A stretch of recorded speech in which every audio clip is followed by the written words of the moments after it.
నమస్తే welcome to 6 TV నేను నిత్య సో ఈ రోజు రెండు తెలుగు రాష్ట్రాల వార్తాపత్రికల అంశాల గురించి అయితే తెలుసుకుందాం ఫస్ట్ అయితే మనం ఈనాడు చూసుకుందాం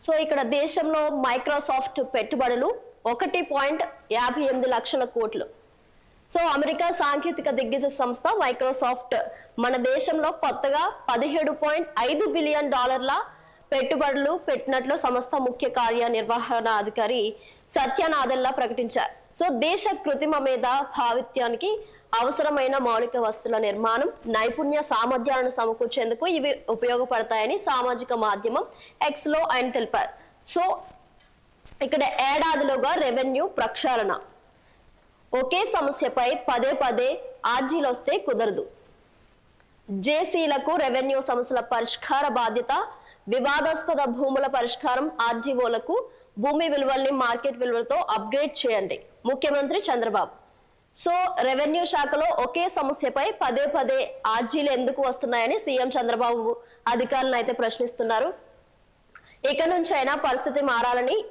ఏడాదిలో ప్రక్షాళన జరగాలని ఆదేశించారు సో రీసర్వే చేసిన భూములకు సంబంధించి ఒక్క సమస్య కూడా ఉండకూడదని భూమి ఎవరిదో వారి పేరే నమోదు చేయాలని స్పష్టం చేశారు రెవెన్యూపై మంగళవారం సచివాలయంలో చంద్రబాబు సమీక్షిస్తారు సో రెవెన్యూ శాఖ మంత్రి సత్యప్రసాద్ అలాగే ప్రధాన కార్యదర్శి సాయి ప్రసాద్ ఉన్నతాధికారులు హాజరవుతారు సో రిజిస్ట్రేషన్లకు సంబంధించి ఇతర రాష్ట్రాల్లో అనుసరిస్తున్న విధానాలను అధ్యయనం చేసి నివేదిక ఇవ్వండి స్టాంపులు రిజిస్ట్రేషన్ల శాఖలో 10,169 కోట్ల రెవెన్యూ లక్ష్యంగా నిర్ణయించారు మార్కెట్ విలువలతో భూమి విలువల్ని అప్గ్రేడ్ చేయండి అని సీఎం మనకి ఆదేశించారు సో 10వ తరగతి పూర్తి చేసిన విద్యార్థులు కుల ధృవీకరణ పత్రం వెంటనే పొందేలా కార్యాచరణ రూపొందించాలని ఆర్జీఓఎస్ తో అనుసంధానించిన సమాచారం ద్వారా ఆదాయ ధృవపత్రం ఇవ్వాలని నిర్దేశించారు సో ఇక చూస్తే మనం స్క్రబ్ టైఫస్ పై అధ్యయనానికి ప్రత్యేక టాస్క్ ఫోర్స్ అపరిశుభ్రతే పెద్ద జబ్బు దానిపై చైతన్యం పెంచాలి వైద్య ఆరోగ్య శాఖ సమీక్షలో ముఖ్యమంత్రి చంద్రబాబు సో నెక్స్ట్ అటల్ మోదీ సుపరిపాలన యాత్ర విజయవంతం చేయాలి కూటమిలో 3 పార్టీల నేతలు పాల్గొని టెలికాన్ఫరెన్స్ లో సీఎం చంద్రబాబు పిలుపునిచ్చారు సార్ నిరాటకంగా కొనసాగాలి రాష్ట్రాలకు స్పష్టం చేసిన సుప్రీంకోర్టు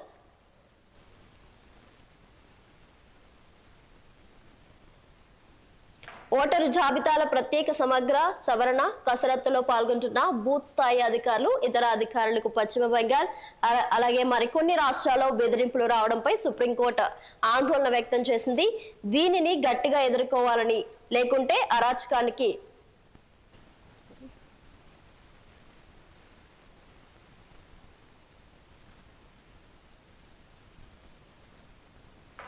సో ఇతర అధికారులు పశ్చిమ బెంగాల్ మరికొన్ని రాష్ట్రాల్లో బెదిరింపులు రావడంపై సుప్రీంకోర్టు ఆందోళన వ్యక్తం చేసింది సో దీనిని గట్టిగా ఎదుర్కోవాలని లేకుంటే అరాచకానికి దారితీస్తుందని సిజేఐ జస్టిస్ సూర్యకాంత్ అలాగే జస్టిస్ జోయ్ మల్వా బాగ్చి ధర్మాసనం మంగళవారం హెచ్చరించింది సర్ కసరత్తు రాష్ట్రాలు సహకరించడం లేదన్న ఆరోపణలపైన స్పందించింది సో క్షేత్రస్థాయిలో సర్ కసరత్తు ఎలాంటి అవంతరాలు లేకుండా కొనసాగాలని సహకారం కొరబడిన బిఎల్ఓలను అడ్డుకున్నా మా దృష్టికి తీసుకురండి అని తగు ఆదేశాలు జారీ చేస్తామని ఎన్నికల సంఘం తరపున హాజరైన సీనియర్ న్యాయవాది రాకేష్ ద్వివేదిక ధర్మాసనం తెలిపింది ఈసీ విధుల నిర్వహణకు సహకరించడంతో పాటు సిబ్బందికి రక్షణ కల్పించాల్సిన బాధ్యత రాష్ట్ర ప్రభుత్వాలపై ఉందని ద్వివేది పేర్కొన్నారు సో ఓటు చోరీ అతిపెద్ద దేశద్రోహం ఈసీ భాజపా కుమ్మక్కు ప్రశ్నలు డిమాండ్లతో లోక్సభలో గలమెత్తిన రాహుల్ ఇండిగో సర్వీసుల్లో 10% కోత ప్రస్తుత సంక్షోభానికి ఆ సంస్థది పూర్తి బాధ్యత కఠిన చర్యలు తప్పవు కేంద్ర మంత్రి రామ్మోహన్ నాయుడు అంగన్వాడీలకు సెల్ ఫోన్లు సో నేడు పంపిణీ ప్రారంభించనున్న మంత్రి సంధ్యారాణి గర్భిణీలు బాలింతలు చిన్నారులకు సేవల్ని మరింత వేగంగా అందించేందుకు ప్రభుత్వం అంగన్వాడీ కార్యకర్తలకు సెల్ ఫోన్లను అందించనుంది సో రాష్ట్ర వ్యాప్తంగా ప్రధాన మినీ అంగన్వాడీ కేంద్రాల్లో పనిచేస్తున్న 58,402 మంది కార్యకర్తలు వాటిని పర్యవేక్షిస్తున్న సూపర్వైజర్లకు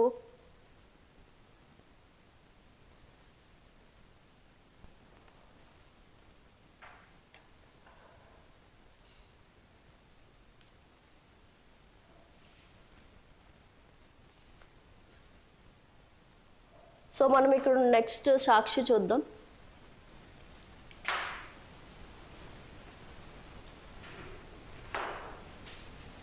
మెడికల్ కాలేజీల ప్రైవేటీకరణపై ప్రజా ఉద్యమం, సమర సంతకం. ప్రజలను మోసం చేయడానికే బాబు అంకెల గారడి. వైఎస్ఆర్సీపీ అధ్యక్షుడు మాజీ సీఎం వైఎస్ జగన్ ధ్వజం. 2025-26లో తొలి 6 నెలలకు సంబంధించిన చంద్రబాబు జిఎస్టిపి ముందస్తు అంచనాలు తప్పల తడక. రాష్ట్ర జిఎస్టిపి సిజేఆర్ 10.40% ఉన్నట్లయితే రాష్ట్ర సొంత పనుల ఆదాయం ఆ స్థాయిలో ఎందుకు పెరగలేదు? కేవలం 2.58% ఎందుకు పరిమితమైంది? మీరు సీఎంగా ఉన్న 2014 అలాగే 19 మధ్య దేశ జీడిపిలో రాష్ట్ర వాటా 4.45% ఉంటే అదే మా 2019-24 హయాంలో 4.78%. సో ఇక్కడ సర్వం సిద్ధంగా ఉన్న వైద్య కళాశాలను పప్పు బెల్లాలకు ప్రైవేట్ వ్యక్తులకు అప్పగిస్తారా? రాష్ట్రానికి మెడికల్ సీట్లు, పేదలకు ఉచిత వైద్యం దూరం చేస్తారా?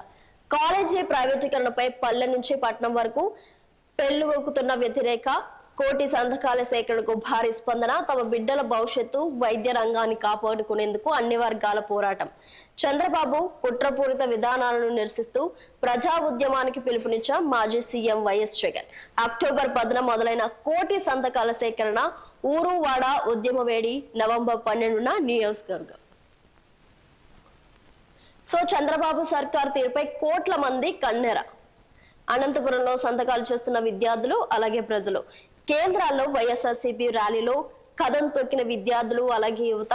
నేడు నియోజకవర్గ కేంద్రాలు మీడియా సమావేశాలు, కోటి సంతకాల ప్రదర్శన అనంతరం జిల్లా కేంద్రాలకు తరలింపు. 13 నాటికి జిల్లాల కేంద్రాల నుంచి వైఎస్ఆర్సీపీ కేంద్ర కార్యాలయానికి ర్యాలీగా కోటి సంతకాలు. 17న కోటి సంతకాలను గవర్నర్ కు అందజేయనున్న వైఎస్ఆర్సీపీ నేతలు. సో ఇక్కడ చూసుకొని సాక్షి ఛానల్ ను ఎలా బ్లాక్ చేస్తారు? వార్తా ఛానల్ ను అధికారంలోకి నెట్టేయడం అత్యంత తీవ్రమైన అంశం. బాబు సర్కారుపై సుప్రీంకోర్టు జడ్జ్ జస్టిస్ నరసింహ ధర్మాసనం ఆగ్రహం. ఇది ముమ్మాటికి భావ ప్రకటన స్వేచ్ఛను హరించడమేనని మండిపాటు. ఈ అన్యాయంపై తక్షణమే విచారణ జరపాలని టీడీ సాట్ కు ఆదేశాలు. సాక్షి గొంతు నొక్కాలన్న కుతంత్రంపై సర్వోన్నత న్యాయస్థానం నిలదీసి ట్రిబ్యునల్ విచారణకు మార్చి నెలకు వాయిదా చేయడంపై అసహనం. వెంటనే విచారణ చేపట్టి న్యాయం చేయాలని స్పష్టమైన ఆదేశాలు జారీ చేశారు.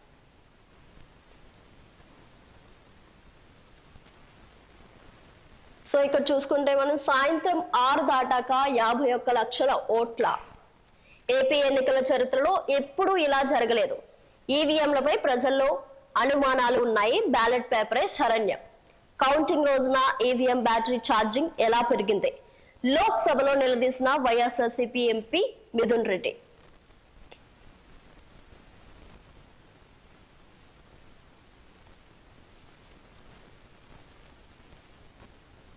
సో ఇప్పుడు మనం ఆంధ్రజ్యోతి చూద్దాం.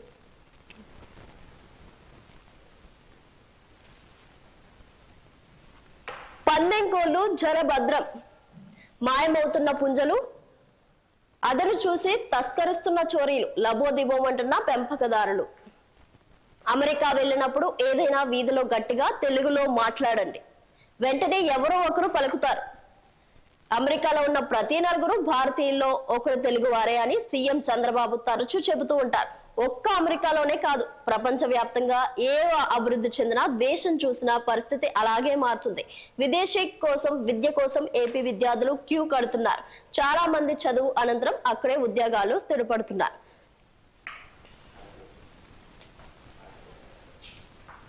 సో ఇక్కడ విదేశీ విద్యకు చలో, ఏటా లక్షల్లో విదేశాలకు విద్యార్థులు. గత దశాబ్ద కాలంగా విదేశాల్లో చదువునేందుకు వెళ్తున్న భారత విద్యార్థుల్లో అత్యధికం ఏపీ నుంచే ఉన్నారు. మహారాష్ట్ర, తమిళనాడు లాంటి రాష్ట్రాల కంటే కూడా ఏపీ విద్యార్థులే ఎక్కువ విదేశీ బాట పడుతున్నారు. వివిధ నివేదికల అంచనాల ప్రకారం ఏడాదికి 50,000 మంది ఏపీ విద్యార్థులు విదేశాల్లో చదువుకునేందుకు వెళ్తున్నారు. సో బీటెక్ పూర్తి చేసిన అభ్యర్థులు మాస్టర్ చేసేందుకు రాష్ట్రం నుంచి అమెరికా వెళ్తున్నారు. ఆ తర్వాత లండన్ కు ఎక్కువ మంది విద్యార్థులు భారీ స్థాయి వేతనాలను ఆశించే విదేశీ బాట పడుతున్నారని నివేదికలు స్పష్టం చేస్తున్నాయి. సో విదేశాలకు వెళ్తున్న వారిలో చదువు అనంతరం తిరిగి స్వరాష్ట్రానికి వస్తున్న వారు చాలా తక్కువ మందే ఉంటున్నారని తెలుస్తుంది మనకి. ఆ నివేదికల ప్రకారం విదేశాల్లో చదువుకునేందుకు ఎవరెందుకు వెళ్తున్నారంటే ఆకర్షణీయ ప్యాకేజ్ కోసం 44%, అలాగే నాణ్యమైన విద్య కోసం 33%, మంచి కోర్సుల కోసం 17%, అలాగే అంతర్జాతీయ గుర్తింపు కోసం 6%. ప్రజల్ని వేధించేలా ఉండొద్దు, నిబంధనల వ్యవస్థల్ని సరిచేసేలా ఉండాలి, ప్రయాణికులకు ఇబ్బంది కలగకుండా చూసుకోవాలి. సో ఇండిగో సంక్షోభం నేపథ్యంలో ఎన్డీఏ ఎంపీల భేటీలో మోదీ ఇలాంటి వ్యాఖ్యలు చేశారు. సో ఇండిగో విమాన సర్వీసుల్లో 10% కోత అయితే ఉంది. సో ఈ సర్వీసులు ఇతర సంస్థలకు కేటాయింపు పౌర విమానయాన శాఖ కీలక చర్యలు చేసింది. సో మంగళవారం 400కు పైగా సర్వీసులు రద్దు చేశారు. చాలా వరకు పునరుద్ధరించామన్న ఇండిగో విమానయాన రంగంలో ఆధిపత్యాన్ని రూపుమాపుతాం. ఇక దేశవ్యాప్తంగా విమాన ప్రయాణికులను తీవ్ర ఇబ్బందులు చేసిన ఇండిగో సంక్షోభంపై ప్రధాని మోదీ స్పందించారు ఎట్టకేలకు. సో విమానాల నిర్వహణ లోపాలతో ప్రయాణికులకు ఎలాంటి సమస్యలు తలెత్తొద్దని స్పష్టం చేశారు. సో చట్టాలు నిబంధనలు ఏవైనా సరే వ్యవస్థలను సరిచేసేలా ఉండేలా తప్ప ప్రజలను వేధించేలా ఉండొద్దని పేర్కొన్నారు. మంగళవారం ఢిల్లీలో ఎన్డీఏ ఎంపీలతో జరిగిన సమావేశంలో మోదీ ఈ వ్యాఖ్యలు చేశారు. సో ఇక్కడ మనం చూసుకుంటే క్రియేటివ్ ల్యాండ్ వ్యవస్థాపకుడు సజ్జన్ రాజ్ గ్రూప్ తో సమావేశంలో మంత్రి లోకేష్ గ్లోబల్ హబ్ గా ఏపీ క్రియేటివ్ ఎకనామీ అలాగే టూరిజం ఇన్నోవేషన్ రంగంలో ప్రపంచ గమ్యస్థానంగా రాష్ట్రం టెక్ సంస్థల ప్రతినిధులతో మంత్రి లోకేష్ అమరావతిలో వర్చువల్ స్టూడియోలు అలాగే క్రియేటివ్ ల్యాండ్ ప్రాజెక్ట్ ను త్వరగా ప్రారంభించాలని సంస్థ అధినేతకు వినతినిచ్చారు. సో ఏఐ యూనివర్సిటీ ఏర్పాటు కలిసి రావాలని open AI CTO Srinivas Narayan కు సూచన చేశారు. సో అమెరికా పెట్టుబడిదారులతో లోకేష్ వరుస భేటీలు అయితే చేస్తూ ఉన్నారు. సో ఏపీని క్రియేటివ్ ఎకనామీ అలాగే టూరిజం డిజిటల్ ఇన్నోవేషన్ లో గ్లోబల్ హబ్ గా తీర్చిదిద్దాలన్నది ప్రభుత్వ లక్ష్యమని మంత్రి నారా లోకేష్ వ్యాఖ్యానించారు. సో దీనిలో భాగంగా అమరావతిలో ఏఐ ఆధారిత వర్చువల్ స్టూడియోలు అలాగే ఏఆర్ బిఆర్ థీమ్ పార్కులు ఏర్పాటు చేసి అత్యాధునిక ట్రాన్స్ మీడియా నగరంగా తీర్చిదిద్దాలని భావిస్తున్నారు. ఈ నేపథ్యంలో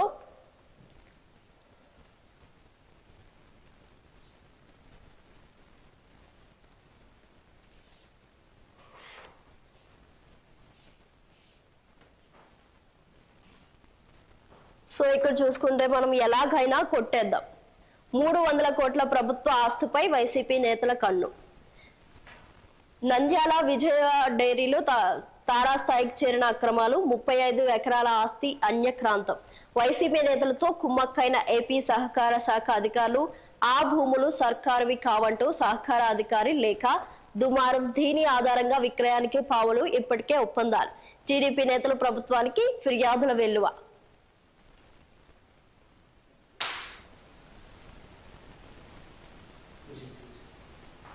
సో ఇప్పుడు మనం V6 చూద్దాం.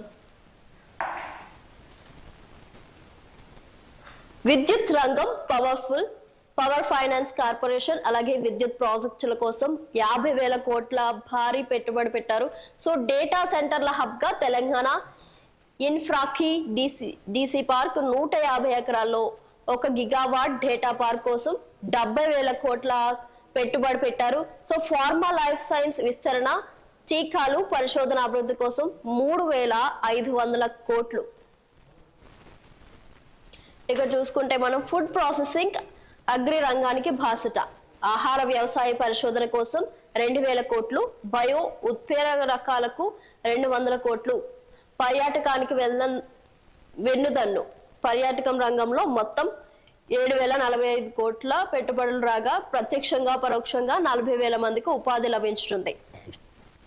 సో ఇక్కడ మనం చూసుకుంటే పెట్టుబడుల వరద 5.75 లక్షల కోట్లు. గ్లోబల్ సమ్మిట్ వేదికగా కుదిరిన ఒప్పందాలు, రాష్ట్ర చరిత్రలోనే ఇది రికార్డ్.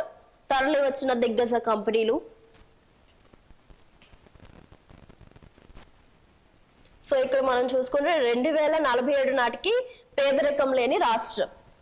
అదే లక్ష్యంతో mega master plan CM Revanth Reddy. కుల వివక్ష పోవాలంటే వేరు హాస్టళ్లు రద్దు కావాల్సిందే. అందుకే young India integrated schools Anand Mahindra సారథ్యంలో స్కిల్స్ వర్సిటీ, ఒలింపిక్స్ టార్గెట్ గా స్పోర్ట్స్ వర్సిటీ ఏర్పాటు. నెహ్రూ స్ఫూర్తితో సాగు విద్యపై ఫోకస్ పెట్టిన వెల్లడి. తెలంగాణ రైజింగ్ 2047 విజన్ డాక్యుమెంట్ ఆవిష్కరణ. సో 2047 నాటికి పేదరికం లేని సామాజిక న్యాయంతో కూడిన తెలంగాణను నిర్మించడమే తమ లక్ష్యమని సీఎం రేవంత్ రెడ్డి ఇక్కడ మనకి స్పష్టం చేశారు. అందులో భాగంగానే విజన్ డాక్యుమెంట్ ను రూపొందించుకున్నట్లు చెప్పారు. మంగళవారం భారత్ ఫ్యూచర్ సిటీలో నిర్వహించిన గ్లోబల్ సమిట్ లో తెలంగాణ రైజింగ్ 2047 విజన్ డాక్యుమెంట్ ను సీఎం రేవంత్ రెడ్డి ఆవిష్కరించారు. అది మన అందరికీ తెలిసిందే. సో ఈ సందర్భంగా ఆయన మాట్లాడారు.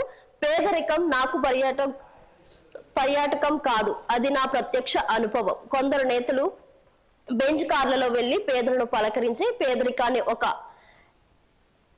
ఎక్స్కర్షన్ లా చూస్తూ ఉంటారు. నేను అలా కాదు. ఒక చిన్న రైతు కుటుంబం నుంచి వచ్చి కుల వివక్షను, అంటరానితనాన్ని స్వయంగా చూసిన వాడిని. అందుకే 2047 నాటికి పేదరికం లేని సామాజిక న్యాయంతో కూడిన తెలంగాణను నిర్మించడమే లక్ష్యంగా ఈ మెగా మాస్టర్ ప్లాన్ ను రూపొందించామని సీఎం రేవంత్ రెడ్డి పేర్కొన్నారు.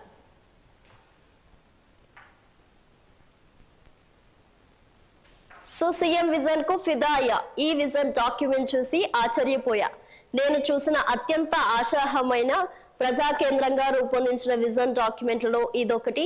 దీని గొప్పతనం కేవలం దాని లక్ష్యాల్లోనే కాదు, దాని పునాదిలోనూ ఉంది. ఇది ఎవరో నలుగురు రాసింది కాదు, ప్రజలతో నిపుణులతో చర్చించి వారి ఆశలు ఆకాంక్షలు తగ్గట్టుగా రూపొందించారని సీఎం రేవంత్ ని విజన్ కు ఫిదా అయ్యాని చెప్తున్నారు.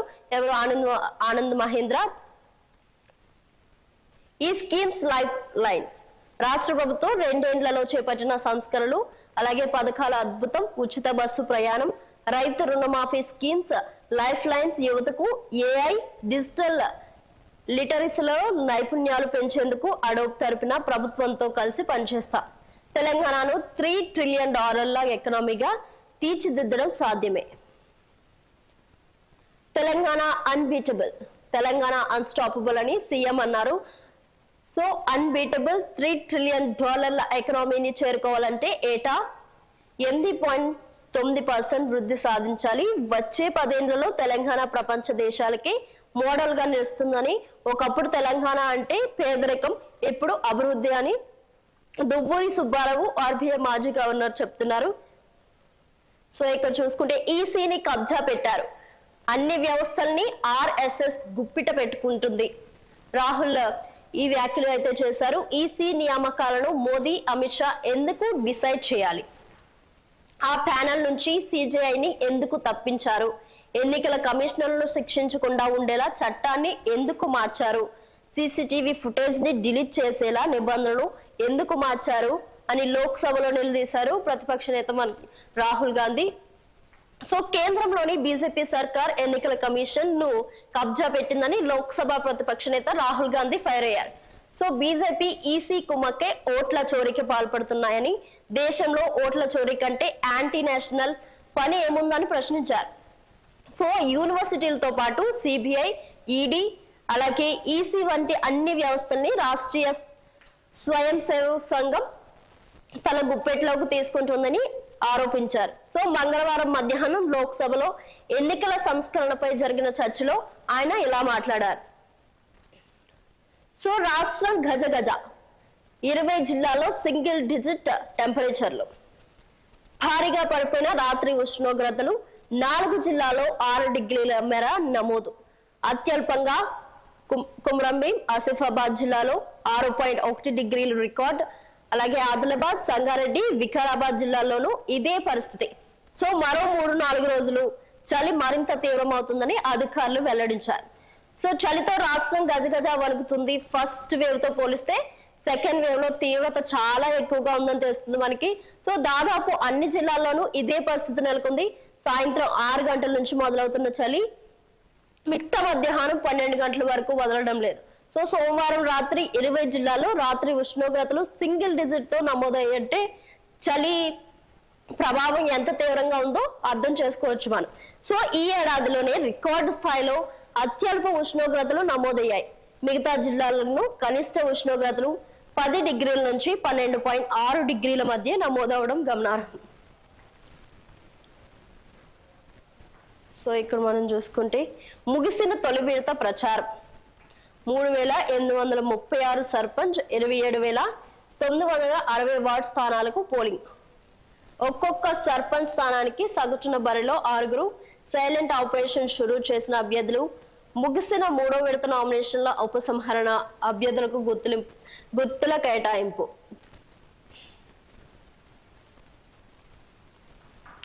సో ఇప్పుడు మనం దిశ చూసుకుందాం.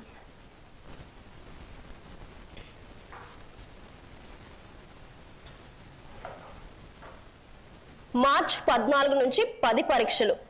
ఏప్రిల్ 16 వరకు కంటిన్యూ.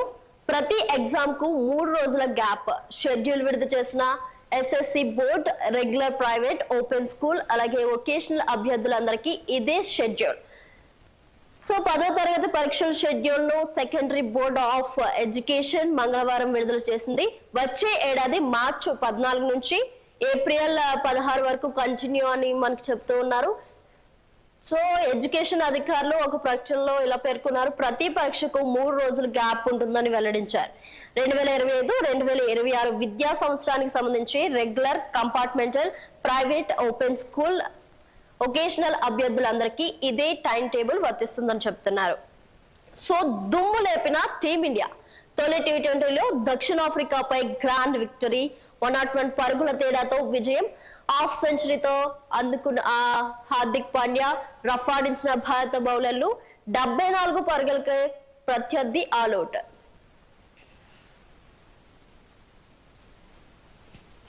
సో 83 పేజీలతో vision document 2047 Telangana rising 2047 vision లక్ష్య సాధనకు 3 సూత్రాలు, 3 ఉత్ప్రేరకలు. సో 3 అంచెల వ్యూహం క్యూర్ ఫ్యూర్ రేడ్ డాక్యుమెంట్ లో 10 కీలక వ్యూహాలు ప్రముఖుల సమక్షంలో విడుదల చేసిన సీఎం రేవంత్ రెడ్డి. డాక్యుమెంట్ తెలంగాణ జీవపత్రం deputy CM Bhatti Vikramarka. So architectural అద్భుతంగా ఫ్యూచర్ సిటీ. 13 లక్షల మందికి ఉద్యోగాలు. ఐటీ పరిశ్రమల శాఖ మంత్రి శ్రీధర్ బాబు. యువతను వ్యసనాల నుంచి మళ్లించాలి అని సినీ నటుడు చిరంజీవి వినోదం వైపు తీసుకెళ్లాలని చెప్తూ ఉన్నారు. సో భవిష్యత్తు కోసం సాహసోపేత విజన్. ఇక్కడ మనం చూసుకుంటే పెట్టుబడుల ఆకర్షణలో అదరగొట్టిన రాష్ట్రం. 2 రోజుల్లో 5.75 లక్షల కోట్ల ఇన్వెస్ట్మెంట్స్. ఫ్యూచర్ సిటీలో రాష్ట్ర ప్రభుత్వం నిర్వహించిన Telangana rising global summit 2025 grand success అయింది. మొదటి రోజు 2.43 లక్షల కోట్ల పెట్టుబడులు రాగా 2 రోజుల్లో మొత్తంగా 5.75 లక్షల కోట్ల పెట్టుబడులను ఆకర్షించింది. విద్యుత్ రంగానికి సంబంధించి 2.99 లక్షల కోట్ల పెట్టుబడులు వచ్చినట్లు అధికార వర్గాలు తెలిపాయి. సో ఈ సందర్భంగా సీఎం రేవంత్ రెడ్డి పలు సంస్థల ప్రతినిధులతో భేటీ అయ్యారు. సో ఇవి వాటి 2 తెలుగు రాష్ట్రాల వార్తాపత్రికల అంశాలు. సో చూస్తూనే ఉండండి 6 టీవీ.